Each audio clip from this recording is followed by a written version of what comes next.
My mother-in-law smirked as I walked into family court, holding my 7-year-old daughter's hand. "You don't stand a chance," she whispered. The judge looked up and said, "Good morning, Colonel Harrison." The room went silent. Margaret blinked at me. "You're a colonel?" she breathed. I nodded and looked down at Emily. Her fingers tightened around mine. "It's okay, sweetheart," I whispered. "We're going to tell the truth." That was the only promise I could make. "My name is Rebecca Harrison. I'm 46, and nobody in my husband's family knew. They knew I had served in the army, but assumed I'd been office staff. I never corrected them. When I retired after 22 years, I wanted to leave the rank behind and live as a wife and mother." In early October, Nashville Family Court was crowded. Emily and I arrived early. She wore a navy dress she had picked herself. "I look brave in blue," she told me. Then David walked in with his mother. Margaret Harrison moved like she expected applause. Cream suit, pearls, perfect hair. She spotted me and smiled. Rebecca showed up. David stood beside her in the suit I had bought him earlier. Margaret glanced around. "No attorney?" I said nothing. She smiled wider. "Expensive when you don't have much left." Emily edged closer. Margaret noticed. "Don't worry, sweetheart," she said sweetly. "You'll be living somewhere much nicer soon." I knelt by Emily. "Remember what we talked about?" She nodded. "When grown-ups argue, I don't have to pick a side. That's my girl." Margaret rolled her eyes. David finally said, "Mom." She lifted a shoulder. "I'm only being honest." Honest. If honesty mattered to Margaret, we would not have been fighting over our daughter. Back then, I never imagined I'd be fighting my husband for custody. I had retired at Fort Campbell on a bright spring morning. There were speeches and a folded flag. When someone called me Colonel Harrison, it felt distant.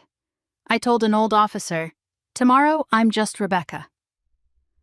After deployments and years in temporary housing, I wanted a home and a child who knew I would be there. David seemed to want that too. We met 6 months later at a veteran fundraiser in Franklin. He remembered my coffee. On our third date, he asked about my Army career. "What did you do?" "Logistics." He laughed. "That sounds important." "It mostly means solving problems before everyone notices them."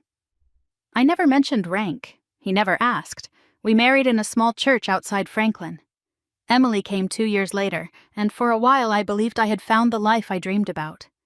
Then Margaret started showing up without calling, opening cabinets, criticizing my parenting. David always said, "Mom means well." I tried to ignore it. The crack came when I checked our savings account. Nearly $80,000 was gone. When David came home, I asked him about it. He said he had moved the money to protect it. "From who?" I asked. He stared at me. "From uncertainty." 3 days later, I drove to Margaret's house after Emily's gymnastics pickup and heard them talking through an open window. "File the papers," Margaret said. "We'll ask for primary custody." David answered, "Our attorney said it could help to question her military service." My stomach dropped. They knew it was false, and they were willing to use it. The divorce papers arrived 6 days later. Bank records, school records, medical records, and a legal battle followed. One attorney quoted me nearly $30,000. I sold my father's old truck, jewelry, and anything else I could bear to lose. Emily asked, "Are we poor now?" I told her we were being smart. At night, I spread binders across the dining room table and prepared like I was back on a mission. Colonel Whitaker sent me service records and connected me with Tom Richards, a retired JAG officer who walked me through every step. On the hearing day, Judge Simmons recognized me, and Margaret nearly swallowed her tongue. David's lawyer tried to paint me as rigid and unstable.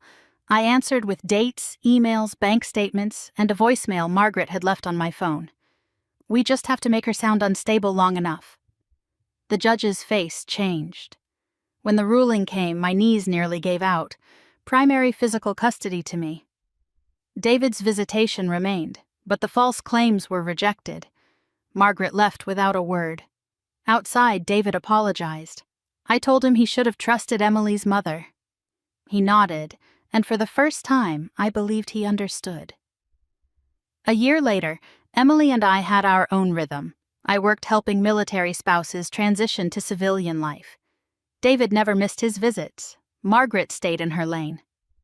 One afternoon, Emily found my old dress uniform in the attic and asked why I had hidden it.